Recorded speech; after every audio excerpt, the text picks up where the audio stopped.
মই সদায় BTCৰ ইলেকশ্যনতো আপোনালোকক কৈছিলোঁ যে UPPL আৰু BPF দুইটাই আমাৰ বন্ধু দল, কোনো শত্ৰু নহয়। কিন্তু BTCৰ ৰাইজে যিটো সিদ্ধান্ত লয় তেনেকে আমি চলি থাকোঁ। যদি দুইটা দলে ক'ৰবাত লগ লাগি আসনখিনি বুজাবুজি কৰি লয়, সেইটো বড়োলেণ্ডৰ কাৰণেও মংগল, অসমৰ কাৰণেও মংগল। কিন্তু তেওঁলোকৰ ভিতৰত কি আছে কি নাই মইতো বাহিৰৰ পৰা ক'ব নোৱাৰোঁ, কাৰণ মইতো এটা তৃতীয় দলৰ মানুহ। গতিকে যদি তেওঁলোক লগ হ'ব পাৰে আমি আদৰণি জনাম। কিন্তু প্ৰমোদ বড়োৱে কৈছে যে অধিৱেশনৰ পিছত মিত্ৰতা বিজেপিৰ সৈতে নাথাকে বুলি কৈছে। প্ৰমোদ বড়োৰ লগততো মই কথা বতৰা পাতি থাকোঁ, গতিকে তেনেকুৱা কোনো কথা নাই। মোৰ লগত চবৰে ভাল, ব্যক্তিগত সম্পৰ্কটোৱে ডাঙৰ।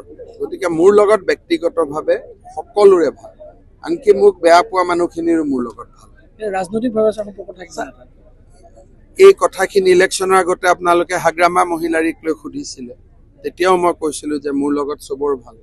গতিকে মই চবৰ লগত ভালে কুশলে থাকোঁ, মই কাৰো লগত বেয়া নহয়।